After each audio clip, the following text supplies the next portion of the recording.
महंगाई तो इतनी महंगाई है कि हर आदमी के बस से बाहर है। जिसकी 20-25 हज़ार तनख्वाह है, किसी 50 हज़ार तनख्वाह है, ये स्कूल की फीसें वगैरह है, वो महंगाई को कंट्रोल, सिंध गवर्नमेंट को महंगाई को कंट्रोल करना चाहिए। 18वीं तरमीम के बाद सिंध गवर्नमेंट के हाथ में है। जो education commissioner, deputy commissioner, commissioner, Karachi commissioner जितने बैठे हुए हैं, हालांकि कराची कमिश्नर हमसे वादा कराते हैं कि हम महंगाई पे कंट्रोल करेंगे, हम बाहर निकलेंगे। इन्होंने आज तक किसी का दूध 130 रुपये, 140 रुपये कहीं बिक रहा है। गवर्नमेंट के सिंध गवर्नमेंट कह रही है कराची कमिश्नर का 94 रुपये का रेट था। भाई कहाँ 94 रुपये रेट है? ये गरीब आदमी दूध से भी गया, बच्चों को दूध से भी गया है। और सब्जी महंगी, आटा महंगा, घी महंगा, तेल महंगा, सब चीज़ महंगी है। सब्सिडी देने से फ़ायदा कुछ भी नहीं है। गवर्नमेंट इस पर प्राइस पे कंट्रोल कर, गवर्नमेंट देखे। गरीब आदमी का बस का नहीं है। गरीब आदमी जो 20-25 हज़ार तनख्वाह दे रहा है वो तो मर गया, वो तो पूरा कर ही नहीं सकता। बिजली भी महंगी, हर चीज़ महंगी हो गई है।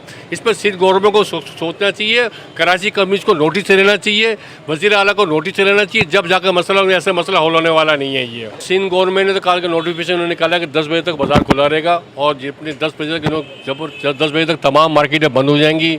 मैरिज हॉल वगैरह जितने भी हैं, रेस्टोरेंट वगैरह, वो बाहर खाना खाएंगे। कोरोना बड़ा इस चीज़ का बात नहीं, कोई नई लेयर आई है, लेकिन अल्हम्दुलिल्लाह इतना नहीं है। गवर्नमेंट को सोचना चाहिए रमज़ान के तक ये इंशाअल्लाह ऐसा मसला नहीं हल हो जाएगा। हल मसला नहीं होगा, लोगों को आसानी होगा। लॉकडाउन लगेगा, लोग परेशान बहुत हो जाएंगे। ये तो सारे बहुत बग़ैरती की इंतहा कर रही है हुकूमत। ये इतनी बग़ैरती कर रही है। इमरान खान साहब को ये समझना चाहिए कि इतनी महंगाई, आज से पहले इतनी महंगाई कभी भी नहीं हुई। जो चीनी, आटा वाटा, हर चीज़ इतनी महंगी कि गरीब आदमी तो बिल्कुल पिस गया, मर गया। इमरान खान साहब को, इमरान खान ऐसा करे, आज निकल जाएँ इस्लामाबाद की सड़कों पे और जाके 1 किलो चीनी और 1 किलो दूध लेकर आएँ। उनको फिर अंदाज़ा होगा महंगाई हुई है या नहीं हुई है। जब अंदाज़ा होगा उनको, वैसे अंदाज़ा कभी भी नहीं होगा उनको। निकलें सामान लेने के लिए, अपनी क्या नाम है, सबके साथ जाएँ, कुछ वज़रा को लेके और सामान लेके जो दुकानों पे जाएँ, जगह जगह 1 किलो चीनी और बोलें, फिर अंदाज़ा होगा 100 रुपये किलो चीनी, 130 रुपये किलो दूध। मैं हुकूमत से ये अपील करना चाहूँगा कि रिलीफ दें और ये महंगाई को, इसको कम करें। वरना तो मेरे ख्याल से लोग बहुत यहाँ पे रमज़ान के अंदर जो आ रहा है रमज़ान, क्या नाम है, उसके अंदर लोग मरते हुए नज़र आएंगे रोडों पे। हम मुसलमान हैं, अल्हम्दुलिल्लाह हमारा मुल्क भी मुसलमानों का मुल्क है। लेकिन बड़े अफसोस और बड़ी तकलीफ़देह बात यह है कि जब हमारे मुल्क में रमज़ान शरीफ आता है तो मफाद परस्त ताजिर हैं, वो माल स्टोर करके हर चीज़ के दाम बढ़ा देते हैं। और हमारे यहाँ पाकिस्तान में वही 60 साल 70 साल पुराना तरीक़ा है। डिप्टी कमिश्नर साहब आते हैं दूध वाली दुकानों पे, फल वाले की दुकानों पे, और जुर्माना करके चले जाते हैं। मेरे भाई, ये जो डिप्टी कमिश्नर का निज़ाम है, ये अंग्रेज़ ने बनाया था। ये दुनिया में इसको काला कानून कहते हैं, ये कॉलोनियल लॉ है। इसको ख़त्म करें। मैं आपको अर्ज़ कर दूँ, देखिए, बाजी कमिश्नर साहब से ही पूछें क्या कभी ज़िंदगी में दूध लेने के लिए गए वो, क्योंकि उनके पास जाते हैं, हर आदमी को पता है कि ये आदमी डिप्टी कमिश्नर है या कमिश्नर है, तो उसका दूध 80 रुपये किलो दे देगा उसको। ज़्यादा उसको पता है अगर महंगा देगा, तो अगर 130 रुपये में देगा, 140 में देगा, तो उसके बाद जुर्माना कर देंगे। मेरा सवाल सिर्फ एक छोटा सवाल ये है कि डिप्टी कमिश्नर जिस दुकान में जुर्माना करते हैं, तो पैसे जमा होते हैं, वो गवर्नमेंट खाते में क्यों चले जाते हैं? तकलीफ़ आवाम उठा रही हो और फ़ायदा पैसे जुर्माना लेके हुकूमत अपने पास ले जाती है। ऐसा नहीं करें भाई, आवाम के साथ मोहब्बत का काम करें और आवाम के साथ जुल्म ना करें। ये अंग्रेज़ का कानून है। डिप्टी कमिश्नर के इख्तियार ख़त्म करें, इख्तियार आवाम को दें, बलदियाती इदारों को इख्तियार दें। उनसे कहें कि वो उनको इख्तियार दें ताकि वो सड़कों पर आएँ और लोगों को सस्ती चीज़ दिलवाएँ। फिर दूसरी बात यह है, मैं इमरान खान से डायरेक्ट सवाल करना चाहता हूँ कि आपने रमज़ान शरीफ के लिए 7 अरब 30 करोड़ रुपये का आपने पैकेज दिया है सिर्फ यूटिलिटी स्टोर के लिए। वहाँ जाए तो आपको घी मिलेगा मौलवी बरकत और अजीब नाम का। आप ये क्यों नहीं कर देते कि रमज़ान शरीफ के लिए जो खाने पीने के आइटम है उस पर आप GST ख़त्म कर दें?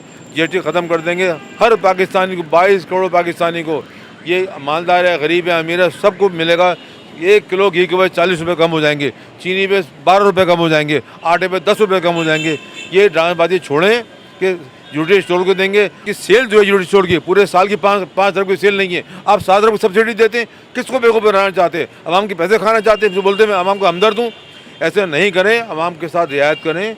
रमज़ान शरीफ आ रहा है, गौर करें, खाने पीने के आइटम पे GST ख़त्म करें ताकि आवाम सुकून का सांस ले। कि अपने अतराफ़ में निगाह डालें, सब तरफ कोई सिक्योरिटी नहीं है, लॉ एंड ऑर्डर नहीं है, लूट मार के बाज़ार गर्म है, लोग लूट जाते हैं, फिर कहते हैं भाई अपना माल ठीक हो गया।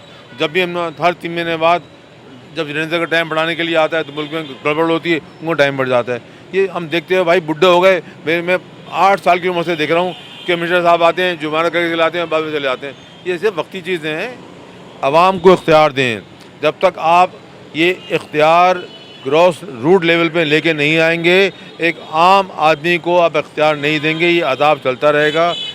जो कराची शहर है, आप देखें कराची शहर के सेंटर में क्या नुमाइंदगी है, कोई नुमाइंदगी नहीं है। कराची में आटा 80 रुपये किलो बिक रहा है, पंजाब में चक्की का आटा 62 रुपये किलो बिक रहा है।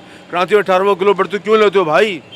कराची में जुल्म क्यों करते हो? फिर कहते हैं 18वीं तरमीम आ गई, अपने मतलब की 18वीं तरमीम है, वरना सब सारे कानून चलते हैं।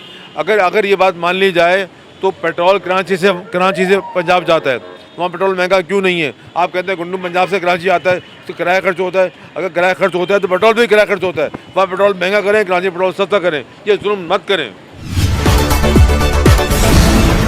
वीडियो को लाइक करके फेसबुक और व्हाट्सएप के जरिए दूसरे लोगों के साथ शेयर कीजिए और ऐसी ही खूबसूरत वीडियोस फ्यूचर में हासिल करने के लिए रेड बटन पर क्लिक करके और बेल आइकॉन को प्रेस करके हम सबके सब्सक्राइबर बनना मत भूलिए।